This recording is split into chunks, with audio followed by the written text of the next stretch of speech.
प्रतापगढ़ नाम के एक राज्य में रामबली नाम का एक गरीब लकड़हारा रहता था। रामबली बहुत चतुर, चालाक और बुद्धिमान था, लेकिन वह एक भला आदमी था।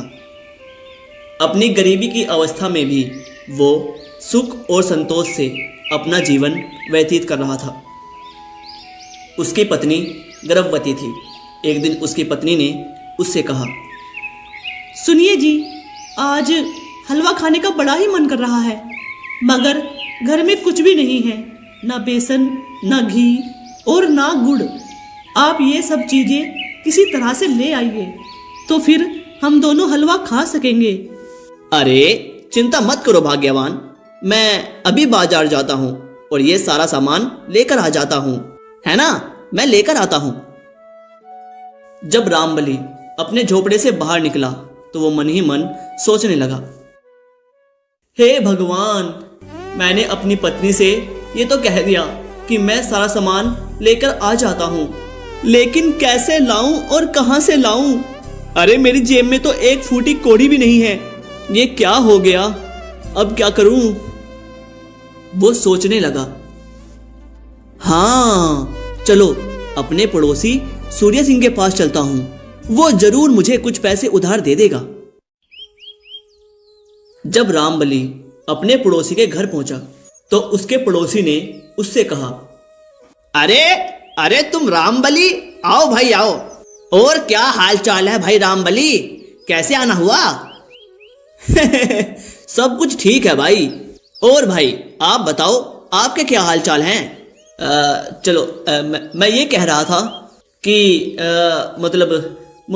मुझे कुछ रुपयों की जरूरत पड़ रही थी, सोचा तुमसे उधार ले लूं, बाद में चुका दूंगा, तुम तो पड़ोसी हो, तुम मदद नहीं करोगे तो भला कौन करेगा? है ना? पड़ोसी सूर्य सिंह मन ही मन सोचने लगा, हाँ ये ससुरा गरीब कहां से चुकाएगा उधार, बड़ा आया उधार चुका देगा, अगर इसे उधार दे दूंगा तो वापस मिलने की उम्मीद तो छोड़नी ही पड़ेगी। यह सोचकर वह बोला, मैं ये कह रहा था रामबली कि देखो मित्र, तुम बड़े ही बुरे वक्त में आए हो, देखो ना, मैं तो वैसे राजा का महावत हूं, पर तुम्हारी ही तरह हूं तो गरीब ही ना। आजकल तो मेरा हाथ भी बहुत ही तंग चल रहा है भाई। अब मैं अपनी हालत के बारे में मैं तुम्हें क्या बताऊं। आज तुम्हारी भाभी का दिल भी कुछ मीठा खाने का हो रहा था, मगर मेरे पास फूटी कौड़ी भी नहीं है कि बाजार से कुछ ला सकूं। अब बताओ भला मैं क्या करूं? ओ, तब तो मैंने व्यर्थ ही तुम्हें तकलीफ दी भाई। चलो भैया माफ करना, अच्छा चलता हूं। तभी सूर्य सिंह की पत्नी की आवाज रसोई घर से आई, अजी सुनिए, खीर बनकर तैयार है, खोपा, बादाम, काजू सब डाल दिए हैं। रसोई घर से आई पत्नी की आवाज सुनकर सूर्या एक बार तो हड़बड़ा गया और मन ही मन अपनी बीवी से कहने लगा, अरे मेरी सुसरी, यही गिरी बादाम, काजू, हरा धनिया, पुदीना थोड़ी देर बाद डाल देती तो क्या हो जाता। सारा दिन इसका खाने खाने का काम, कभी खीर खाएगी, कभी हलवा खाएगी, कभी कढ़ी खाएगी, कभी चावल खाएगी। हमें तो ऐसा लगे या एक दिन हम ही खा जाएगी। वह यह सब सोच ही रहा था, तभी उसने स्थिति को संभालते हुए रामबली से कहा, अच्छा मित्र, मुझे लगता है मेरी पत्नी ने खिचड़ी बना ली है। सही कहूं भाई, मेरी पत्नी बहुत अच्छी खिचड़ी बनाती है, बिल्कुल खीर जैसी खुशबू आती है, और खिचड़ी को वो पगली खीर समझकर उसमें काजू बादाम डाल देती है। पगली है, कुछ भी कर सकती है, लेकिन भाई जैसे गरीबी वाले हालात हैं उसके हिसाब से तो पेट भरने लायक पूरी मिलेगी ही नहीं। पर क्या करे भाई, आधे पेट खाकर ही संतोष करना पड़ेगा, यही तो है मजबूरी, और क्या है। उसके बाद रामबली उसके घर से बाहर चला आया और बाहर निकलकर रामबली सोचने लगा। बड़ा आया मजबूरी मजबूरी। खैर कोई बात नहीं सूर्य सिंह, तुम मुझे कुछ देना नहीं चाहते थे, इसीलिए कुछ ना होने का दिखावा कर रहे थे। रसोई घर से भीनी भीनी सुगंध भी आ रही थी। जरूर उसकी पत्नी ने खीर बनाई थी। मेरा ध्यान भटकाने के लिए खिचड़ी बता रहा कुत्ता। वो अपने ही विचारों में डूबा हुआ था और सोच रहा था, हाँ अब क्या करूं, किसके पास जाऊं, कौन देगा उधार, कौन देगा। लगता है आज मैं अपनी पत्नी की इच्छा पूरी नहीं कर पाऊंगा। क्या करूं। चलते चलते रामबली की नजर एक बहुत ही सुंदर घर पर पड़ी, जिस पर बहुत अच्छी सजावट हो रही थी। निकट से गुजर रहे एक राहगीर को रोककर रामबली ने पूछा, हाँ क्यों भाई, ये मकान किसका है और आज इतनी सजावट क्यों है यहाँ पर। अरे भैया तुम्हें नहीं मालूम क्या, ये मकान नगर सेठ शंभू प्रसाद जी की हवेली है, हवेली। तुम कहाँ इसे मकान कहते हो भाई, हैं? हवेली है हवेली। विवाह के 15 साल बाद सेठ जी के यहाँ बेटा हुआ है, बेटा। ऐसी धूमधाम में अब वो खर्चा नहीं करेंगे तो कब करेंगे भाई, हैं? आज सेठ जी के बेटे का जन्म हुए 5 दिन बीत चुके हैं। कल छठी की पूजा की जाएगी और नामकरण संस्कार होगा, मगर ये सजावट और धूमधाम शायद महीनों तक चलने वाली है। हाँ हल्के में मत लियो भाई सेठ जी को, बहुत पैसा है सेठ जी के पास। ओ यानी यहाँ कल दावत होने वाली है, मगर मेरी पत्नी रामवती की इच्छा तो आज हलवा खाने की है। अब क्या करूं। रामबली मन ही मन कुछ तरकीब सोचने लगा और कुछ ही क्षणों में उसके मन में एक उपाय आया और उसकी आंखें चमकने लगी। वहां से निकलकर वो सीधा बाजार गया और एक बेसन के व्यापारी के पास जा पहुंचा और व्यापारी से कहने लगा, राम राम सेठ जी, राम राम। सेठ जी आपके गोदाम में कितनी बोरियां होंगी बेसन की। राम राम भैया, राम राम। कहां से आए हो। मैं सेठ शंभू प्रसाद जी के यहां से आया हूं। कल उनके लड़के का नामकरण संस्कार है ना। ओ अच्छा अच्छा अच्छा अच्छा, लड़का हुआ है सेठ जी को। अरे वाह वाह वाह वाह, तब तो हमारी तरफ से सेठ जी को बधाई बोलना। और हाँ बताओ। हाँ कितनी चाहिए ये तो मुझे भी नहीं पता, पर मुझे इतना कहा है कि लाल सूरज बेसन वाले के यहां से पता कर लेना कि गोदाम में कितनी बोरियां हैं और थोड़ा सा बेसन नमूने के तौर पर लेते आना, बस इतना कहा है। देखो भाई, गोदाम में रखना तो हमारा धंधा नहीं है, हम तो इस हाथ लेते हैं और इसी हाथ भेज देते हैं। फिर भी समझ लो लगभग 30-40 बोरियां तो होंगी ही होंगी, और इतने में सेठ जी का काम चल ही जाएगा। और क्या। और जहां तक रही नमूने की बात, वो मैं अभी दिलवा देता हूं, निश्चित रहो। सेठ ने अपने नौकर को आवाज लगाई, अरे हरिया, ओ हरिया, अरे कहां मर गया रे। अरे जल्दी से इस आदमी को 1 पाव बेसन दे दो। आ इधर आ, 1 पाव बेसन निकाल कर दे दे इस आदमी को।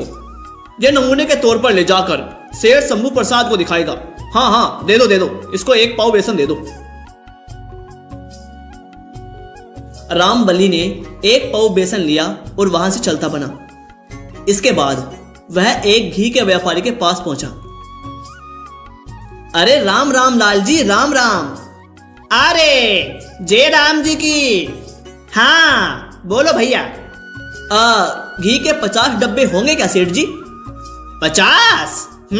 मिल जाएंगे।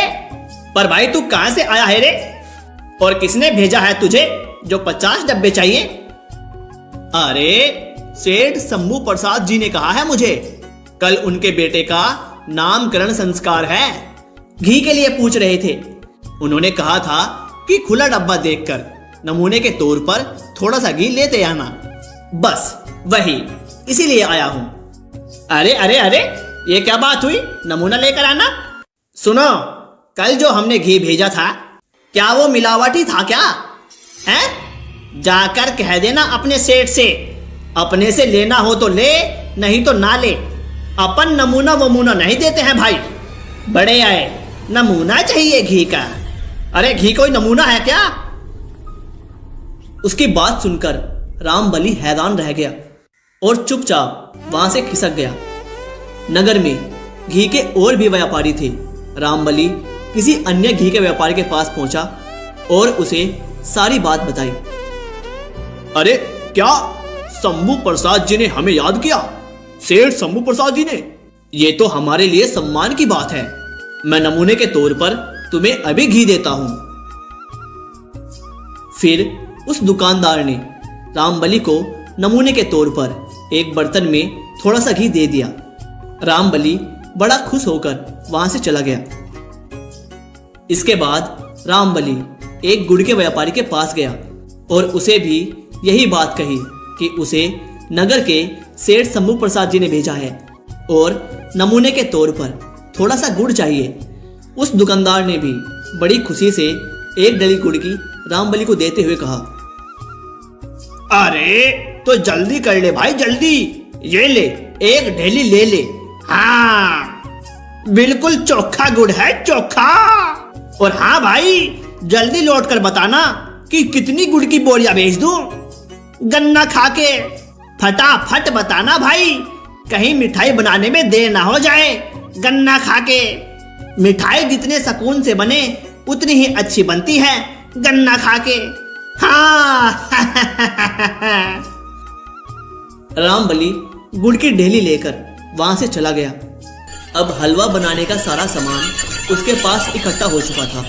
रामबली शाम के समय अपने घर पहुंचा और अपनी पत्नी को सारा सामान दे दिया। अरे वाह, आप तो सारा सामान ले आए। मैं तो सोच रही थी कि मेरी ये इच्छा आज मेरे दिल में ही रह जाएगी। चलिए अब मैं फटाफट हलवा बना देती हूँ। उसकी पत्नी ने झटपट हलवा बनाकर तैयार कर दिया। संयोग की बात यह थी कि उसी रात उस राज्य का राजा प्रताप सेन भेष बदलकर अपने राज्य में घूम रहा था और ठीक उसी समय राजा प्रताप सेन उस रामबली लक्कड़हारे के घर के पास पहुंचा और दोनों पति पत्नी की बातें सुनने लगा। झोपड़ी के अंदर रामबली ने अपनी पत्नी से कहा, हाँ सुनो भाग्यवान, तुमने हलवा तो तैयार कर दिया है, मगर हम इसे अभी नहीं खाएंगे। क्या पागल हो गया क्या जी? अरे क्या है ना, वो अपना पड़ोसी है ना, राजा का महावत सूर्य सिंह। हाँ, तेरी इच्छा पूरी करने के लिए मैं उससे कुछ पैसे मांगने के लिए गया हुआ था उधार में। वो कह रहा था कि उसकी पत्नी की इच्छा भी हलवा खाने की है। अगर वो इस वक्त यहाँ पर आ गया ना, तो हमें ना चाहते हुए भी हलवे में से कुछ हिस्सा उसे और उसकी पत्नी को देना पड़ेगा। फिर हमारे हिस्से में क्या बचेगा, सोच भला। हे राम, फिर तो मैं दिया बिना जलाए रखूंगी। अंधेरे में ही हम दोनों बैठकर इस हलवे का आनंद लेंगे। दोनों पति पत्नी ने ऐसा ही किया। वो अंधेरे में ही बैठकर हलवा खाने लगे और आनंद लेने लगे। और उसी समय राजा प्रताप सेन भी झोपड़ी के अंदर दाखिल हो गया। अंधेरे का फायदा उठाकर वो उनके साथ बैठकर हलवा खाने लगा। दोनों पति पत्नी इस बात से अनजान थे कि कोई तीसरा व्यक्ति भी उनके साथ हलवे का आनंद ले रहा है। राजा प्रताप सेन के वहां आ जाने से हलवा बहुत जल्दी खत्म हो गया। इस पर रामबली और उसकी पत्नी को बड़ा ही आश्चर्य हुआ।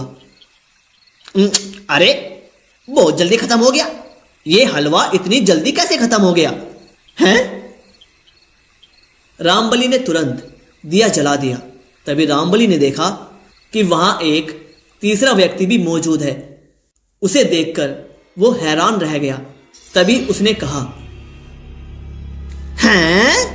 ए भाई, कौन हो तुम भाई? और यहां कैसे आके बैठ गए भाई? हैं? कौन हो? अरे भाई, मैं तुम्हारा मेहमान हूं।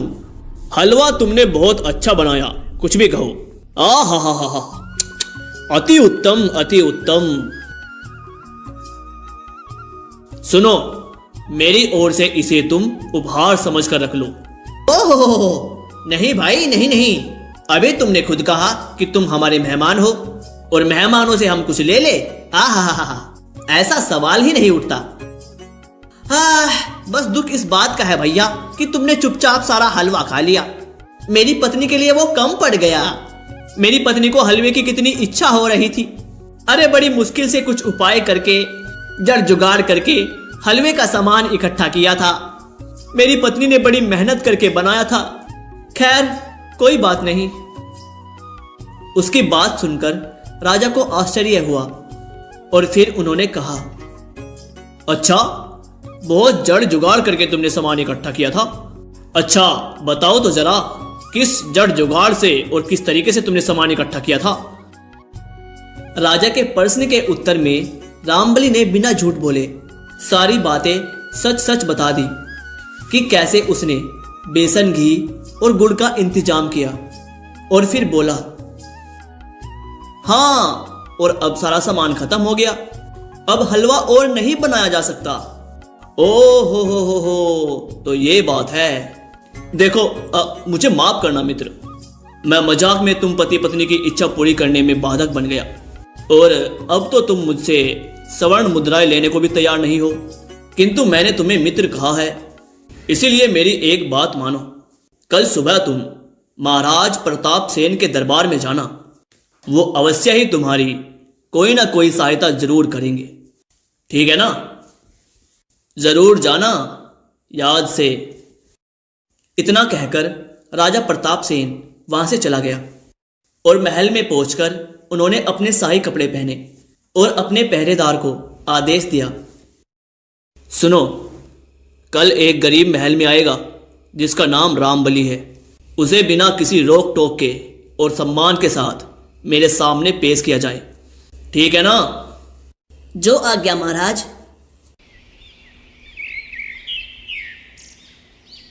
अगले दिन सुबह रामबलि की पत्नी ने उसे जाकर उठाया और फिर कहा, आज आपको राजमहल के लिए जाना है। सुनिए, आप पहली बार राजमहल जा रहे हैं। महाराज के लिए आपको कुछ भेंट ले जानी चाहिए। अरे, हमारे पास है ही क्या महाराज को देने के लिए? आप चिंता मत करिए, आप राजमहल जाइए और देखिए वहां जाकर होता क्या है। और जहां तक महाराज को उपहार देने की बात है, परसों मैंने एक कबूतर पकड़ा था। मैंने उसके पर काट दिए हैं। ऐसा मैंने इसलिए किया ताकि हम उसे पाल सके। आप उसी कबूतर को ले जाकर महाराज को उपहार में दे देना। रामबलि अपनी पत्नी की बात मानकर राजमहल की ओर चल दिया और ठीक उसी समय राजमहल के पहरेदार ने राजा प्रताप सेन से कहा, महाराज, एक दूत आपसे मिलना चाहता है। दूत को महाराज के सामने प्रस्तुत किया गया। महाराज की जय हो। मैं सुल्तानगढ़ के महाराज का दूत हूं। हमारे महाराज ने आपके लिए एक पैगाम भेजा है। हाँ, तो बताओ फिर क्या पैगाम है, सुनाओ हमें। महाराज, ये पैगाम सांकेतिक है जो आपको खुद ही समझना पड़ेगा और उसका उत्तर देना होगा। इतना कहकर उस दूत ने खड़िया से फरस पर एक गोल घेरा बना दिया और अपनी जेब से कुछ गेहूं के दाने निकालकर उस गोल घेरे के चारों ओर बिखेर दिए। और इसके बाद उसने राजा से कहा, महाराज, यही पैगाम है हमारे राजा का आपके लिए। आप इसका क्या उत्तर देना चाहते हैं, बताइए। यह देखकर महाराज सोचने लगे, ओहो, इस दूत ने तो हमें मुश्किल में डाल दिया। सुल्तानगढ़ राज्य हमारे राज्य से 20 गुना ज्यादा शक्तिशाली और विशाल है। उसके राजा सुल्तान सिंह को निराश भी तो नहीं किया जा सकता। इसीलिए किसी भी तरह से इस पहेली का हल तो निकालना ही पड़ेगा। राजा प्रताप सेन की समझ में इस पैगाम का कोई भी सही उत्तर नहीं आ रहा था। उन्होंने अपने महामंत्री से कहा, मंत्री जी, बताइए इस पैगाम का क्या अर्थ है। परंतु महामंत्री और बाकी सभी मंत्री मिलकर भी इस पैगाम का कोई भी उत्तर ना समझ सके। पूरे राज दरबार में सनसनी और भय का माहौल बन गया था। तभी महामंत्री ने राजा से क्षमा मांगते हुए कहा, महाराज मुझे क्षमा कीजिए, मगर सुल्तानगढ़ के महाराज का यह संकेत मेरी समझ से बाहर है और बाकी दरबारी भी इसका कोई अर्थ नहीं निकाल पा रहे हैं। हम क्षमा चाहते हैं महाराज। अब हम क्या करें? इस पैगाम का क्या उत्तर दें इस राजदूत को? तभी राज दरबार में रामबलि का आगमन हुआ। रामबलि ने महाराज को प्रणाम किया और राजा को देखते ही रामबलि समझ गया, अरे ये तो वही व्यक्ति है जो रात को भेष बदलकर मेरे घर पर आया था। राजा ने भी रामबलि को पहचान लिया। राजा प्रताप सेन की नजर जैसे ही रामबलि पर पड़ी, उन्हें पिछली रात की घटना याद आ गई। दिमागी रूप से परेशान होने के बावजूद भी राजा ने रामबलि का बेहद अच्छे तरीके से स्वागत किया। अरे अरे मित्र, आओ आओ, तुम्हारे राज दरबार में आने की बात तो हम भूल ही गए थे, इसीलिए तुम्हारे स्वागत सत्कार का कोई प्रबंध नहीं कर पाया। क्षमा चाहते हैं हम। अरे महाराज, आप कैसी बातें कर रहे हैं? मैं तो आपका सेवक हूँ और आपके दर्शन के लिए आया था। मेरे लिए तो यही बहुत बड़ी बात है कि आपने मुझे सबके सामने पहचान लिया। बल्कि मैं आपसे क्षमा चाहता हूँ जो कल मैंने आपको नहीं पहचाना। अनजाने में मुझसे कोई भूल हो गई हो तो नादान समझ के मुझे माफ कर दीजिएगा। अरे अरे अरे, इसमें माफी मांगने वाली क्या बात है? बल्कि माफी तो हमें मांगनी चाहिए। तुम्हारी और तुम्हारी पत्नी की इच्छा में हम बाधक बन गए और तुम्हें हलवा नहीं खाने दिया। क्षमा प्रार्थी तो हम हैं। राजा प्रताप सेन और रामबलि की बातों को कोई भी मंत्री और दरबारी समझ न सके कि आखिर ये किस बारे में बात हो रही है। कुछ देर बात करने के बाद रामबलि राजा प्रताप सेन के चिंतित चेहरे को देखकर समझ गया कि महाराज किसी परेशानी में है। तो रामबलि ने महाराज से कहा, महाराज, आप कुछ परेशान दिखाई दे रहे हैं। यदि आप चाहें तो आप अपनी परेशानी मुझे बता सकते हैं। रामबलि अपने झोले में कबूतर को रखकर लाया था। राजा प्रताप सेन ने एक क्षण सोचा और फिर रामबलि को अपनी परेशानी बता दी। उनकी बात सुनकर रामबलि ने कहा, ओ, तो सुल्तानगढ़ के राजा के इस पैगाम ने आपको परेशान कर रखा है। यदि आप आज्ञा दें तो मैं इसका उत्तर दे दूं। अगर तुम ऐसा कर पाए तो हम तुम्हें बहुत बड़ा उपहार देंगे। फिर रामबलि ने अपने झोले से उस कबूतर को निकाला और उस गोल घेरे में छोड़ दिया। कबूतर एक क्षण रुका और फिर उसने सारे गेहूं के दाने बारी बारी से चुग लिए। कबूतर सारा दाना खा चुका था। यह देखकर सुल्तानगढ़ से आए राजदूत ने महाराज से कहा, धन्यवाद महाराज, मुझे अपने पैगाम का जवाब मिल गया। अब मैं यहां से जाता हूं। दूत के जाने के बाद महाराज ने रामबलि से पूछा, एक बात बताओ रामबलि, ये कबूतर तुम किस लिए लाए थे? महाराज, मैं इसे आपको उपहार में देने के लिए लाया था, किंतु मुझे खुशी है कि ये आपकी परेशानी को हल करने का माध्यम बन गया। बात यह है महाराज कि पहली बार मैं आपके दर्शन के लिए आ रहा था, इसीलिए मेरी पत्नी रामवती ने कहा कि खाली हाथ महाराज के दर्शन के लिए ठीक नहीं रहेगा, तो मैंने यही कबूतर उपहार में लाने का निश्चय किया। राजा ने बड़ी खुशी से रामबलि का उपहार स्वीकार किया। बहुत अच्छे, बहुत अच्छे। लेकिन एक बात और बताओ रामबलि, तुमने सुल्तानगढ़ के राजा सुल्तान सिंह के पैगाम का क्या उत्तर निकाला और उसका जो तुमने उत्तर दिया वो क्या था? अरे वो तो बहुत मामूली सी बात है महाराज। सुल्तानगढ़ के राजा का वो गोल घेरा वो आपका राज्य था और उस गोल घेरे को आपका राज्य मानकर उसके चारों ओर गेहूं के दाने बिखेर कर अपनी सेना द्वारा आपके राज्य को चारों तरफ से घेर लेने का संदेश भेजा था और राज्य पर आक्रमण करने का इरादा था उनका। मैंने कबूतर को गोल घेरे में छोड़ दिया, उसने सारे गेहूं के दाने साफ कर दिए, ये संदेश देने के लिए कि हमारी सेना इतनी बुलंद है कि वो उनकी सेना को गेहूं के दानों के बराबर साफ कर देगी। अब समझ जाओ। हाँ, बस इतनी सी बात थी महाराज।